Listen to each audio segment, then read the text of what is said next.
थाना वो जगह है जहाँ बहुत सारे क्रिमिनल्स भी आते हैं, सारी कार्रवाई उनके खिलाफ होती है। तो बच्चे जो छोटी उम्र का है उसकी मानसिकता पर उस समय ये प्रभाव नहीं पड़े, उसको उस माहौल से थोड़ा दूर रखा जाए, तो एक ऐसे कक्ष का निर्माण किया है। दूसरा, अजमेर के 2 थानों में बाल मित्र कक्ष का विधिवत उद्घाटन। कृष्णगंज और रामगंज थाने में आईजी, एसपी और कैलाश सत्यार्थी फाउंडेशन के पदाधिकारियों ने किया उद्घाटन।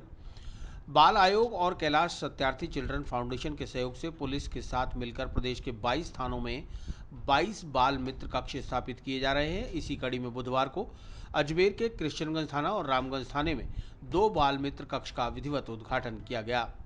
अजमेर पुलिस महानिरीक्षक रूपिंदर सिंह, पुलिस अधीक्षक चुनाराम जाट, अतिरिक्त पुलिस अधीक्षक विकास सांगवान, प्रियंका रघुवंशी, सीओ नॉर्थ छवि शर्मा सहित थाना प्रभारी डॉक्टर रवि सामरिया, थाना प्रभारी रामगंज सत्येंद्र नेगी के साथ बाल आश्रम के trustee Rajendra Gunjal, Kailash Satyarthi children foundation के राजीव भारद्वाज, सीडब्ल्यूसी की चेयरपर्सन अंजलि शर्मा के आतिथ्य में दोनों बाल मित्र कक्ष का विधिवत फीता काटकर उद्घाटन किया गया।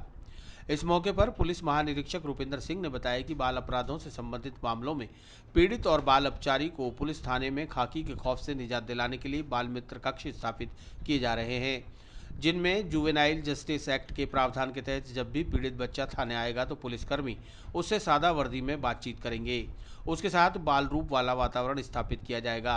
बनाए गए बाल मित्र कक्ष में कार्टून व कक्षा कक्षों की तरह रंग बिरंगी चित्रकारी की गई है, तो वहीं बैठने और पढ़ने के लिए किताबें, खिलौनों के साथ बच्चों को घर जैसा माहौल उपलब्ध करवाया गया है। कार्यक्रम में राजस्थान महिला कल्याण मंडल के निदेशक राकेश कुमार कौशिक, सचिव क्षमा काकड़े कौशिक सहित कई गणमान्य अतिथि मौजूद रहे। इस मौके पर मीनू मनोविकास मंदिर के बच्चों द्वारा आकर्षक देशभक्तिपूर्ण सांस्कृतिक कार्यक्रम प्रस्तुत किए गए। कार्यक्रम के दौरान दोनों थाना परिसरों में आईजी, एसपी व अतिथियों ने पौधारोपण भी किया। अजमेर ज़िले के थाना कृष्णगंज में आज बाल मित्र कक्ष, चाइल्ड फ्रेंडली रूम, इसका उद्घाटन हुआ है। ये जो जे एक्ट के तहत जो प्रावधान है उसको मीट करने के लिए बनाया गया है। बड़ा ही कलरफुल रूम है, जैसे बच्चों के स्कूल में या बच्चों के किसी इंस्टीट्यूट में होता है। और इसका पर्पज़ है कि जो हमारे कानून में प्रावधान है कि बच्चे जब किसी कारणवश किसी कानून पेचीदगी में आते हैं, उनको थाने आना पड़ता है, तो उनसे जो पुलिस की पूछताछ है, उनसे लीगल कार्रवाई है, वो ऐसे माहौल में की जाए जिससे उसकी मानसिकता पे कोई दुष्प्रभाव नहीं आए।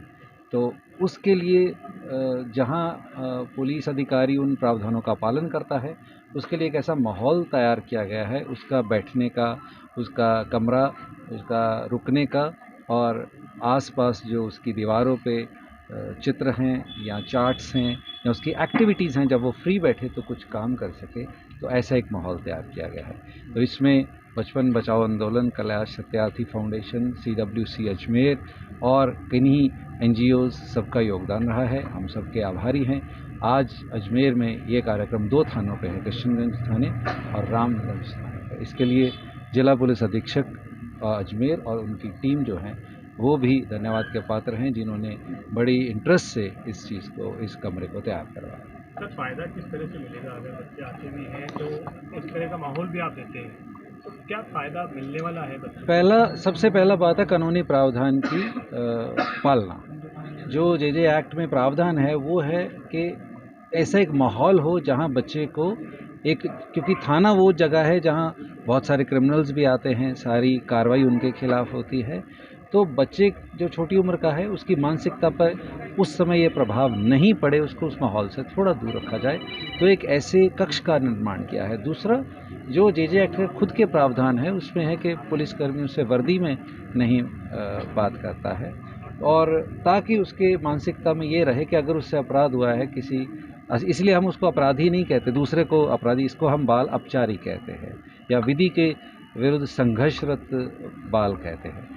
तो इन चीज़ों के प्रावधान को मीट करने के लिए है, तो इसलिए उसकी सोच पे पॉजिटिव इम्पैक्ट लाने के लिए। कई जगह ऐसे कई प्रावधान, लेकिन उसके बावजूद भी तो यही बात मैं कह रहा था, शुरुआत हम सभी प्रोजेक्ट्स की बहुत अच्छी करते हैं, तो जैसे जैसे आगे बढ़ता है कई बार हम उतना इंटरेस्ट नहीं ले पाते, और इसी कारण मैंने थर्ड पार्टी ऑडिट का भी जिक्र किया था।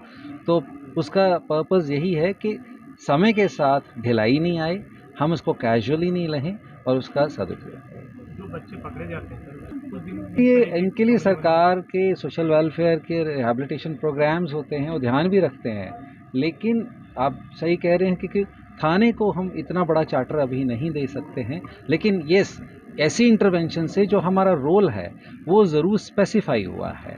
मान लीजिए कोई बंदा ये सोचे जिसके पास अलग से कमरा नहीं है किसी थाने पे, वो सोचे भी चलो ठीक है अब मैं वर्दी में ही हूँ ऐसे ही कर लेता हूँ, तो नहीं, ऐसा नहीं है, उसको पालना करनी पड़ेगी। और ऐसे रूम में आके ज़रूर वो सोचेगा कि नहीं कि मेरे को इस पे दृढ़ निश्चय से काम करना है। और जो आपने बात कही उसका दोबारा उस क्रिमिनल वर्ल्ड में एंट्री नहीं हो, इसके लिए एक कंबाइंड एफर्ट की ज़रूरत है विभिन्न विभागों के। और उसमें मैं आपको Ajmer police, Ajmer range police और राजस्थान पुलिस की तरफ से आश्वस्त करना चाहता हूं कि पुलिस अपनी भागीदारी उसमें बड़ी अच्छी तरह निभाएगी। आज जो है अजमेर के इतिहास में एक बहुत अच्छा सुखद क्षण है। आज अजमेर के 2 पुलिस थानों को चाइल्ड फ्रेंडली पुलिस स्टेशन के रूप में कैलाश सत्यार्थी फाउंडेशन और राजस्थान महिला कल्याण मंडल और पुलिस विभाग के सहयोग से इनको बनाया गया है। कृष्णगंज पुलिस स्टेशन और जो है रामगंज पुलिस स्टेशन, ये 2 पुलिस स्टेशन इसमें हैं। इसका मुख्य उद्देश्य ये है कि जो NCPCR है, जो national council for protection of rights of children है, उन्होंने ये देखा गया है कि अगर बच्चे अगर कहीं आपराधिक मामलों में है या उन्होंने कोई अपराध देखा है या खुद वो विक्टिम हुए हैं, तो अपनी बातों को पुलिस के सामने नहीं बता सकते, वो बहुत भयावह स्थिति में होते हैं। तो उनके मन से ये इस डर को कैसे निकाला जाए, इसके लिए चाइल्ड फ्रेंडली पुलिस स्टेशंस बनाए गए हैं। इसका मुख्य उद्देश्य यही है कि जितना हो सके क्राइम का रेट को कम कर सके। और बहुत बार ऐसी स्थितियां आती हैं कि बच्चों ने बहुत जघन्य अपराध देखे हुए रहते हैं, पर उससे वो इतना डर जाते हैं कि वो किसी को बता नहीं पाते हैं। तो ऐसे वातावरण में जब वो रहेंगे, एक सामान्य परिवेश में जब रहेंगे, तो वो अपनी बातों को बहुत अच्छे से सामने बताएंगे। इसमें जो मुख्य बात ये है कि इस रूम में जब रहेंगे तो जो पुलिस होंगे वो जो है सादे वेश में रहेंगे, महिला पुलिसकर्मी भी इसमें रहेंगे, जिससे बच्चों को एक सहयोग मिल जाएगा और वो इस सारी चीज़ों से, जो उनकी साथ जो पीड़ित घटना हुई है या जो व्यथा है या उन्होंने कुछ देखा है, उसको बहुत आसानी से बता पाएंगे, ताकि उनके अंदर का जो डर है वो निकल जाए। दूसरा इसमें मुख्य बात है कि एक सामान्य रूप में जब हम देखते हैं कि बच्चे हो या बड़े, हम जब छोटे होते हैं तो हम किसी चीज़ से डरते नहीं, जैसे जैसे बड़े हो जाते हैं हम पुलिस स्टेशन से, पुलिस वालों से डरते हैं। तो ये एक ऐसी प्रक्रिया है, एक सामाजिकरण की ऐसी प्रक्रिया है जहाँ बच्चों के मन से पुलिस का डर हटाया जाए और उनको ये बताया जाए कि पुलिस हमारे जो है वो संरक्षण के लिए, हमारे योगदान के लिए, हमारे को सपोर्ट करने के लिए है। तो मैं आज जो है IG सर इसके मुख्य अतिथि थे, SP सर थे, एडिशनल SP साहब थे, प्रियंका मैम थे, और यहाँ के रामगंज थाने के जो पुलिस CI साहब हैं, कृष्णगंज थाने के जो पुलिस CI साहब हैं, इनके सबके सहयोग से आज ये जो है बना है। और दिल्ली से कैलाश सत्यार्थी फाउंडेशन से राजीव भारद्वाज जी भी इसमें शामिल हुए थे। तो मुझे लगता है ये इनिशिएटिव सिर्फ 2 थाने तक नहीं रहते हुए हमें इसको और आगे बढ़ाने की कोशिश करनी चाहिए। हाँ, और आज जो है कृष्णगंज पुलिस थाने में और जो है रामगंज पुलिस थाने में IG साहब के हस्ते और SP सर के हस्ते और एडिशनल SP सर के हस्ते पौधारोपण भी किया गया, ताकि ये दिन को हम यादगार बना सकें।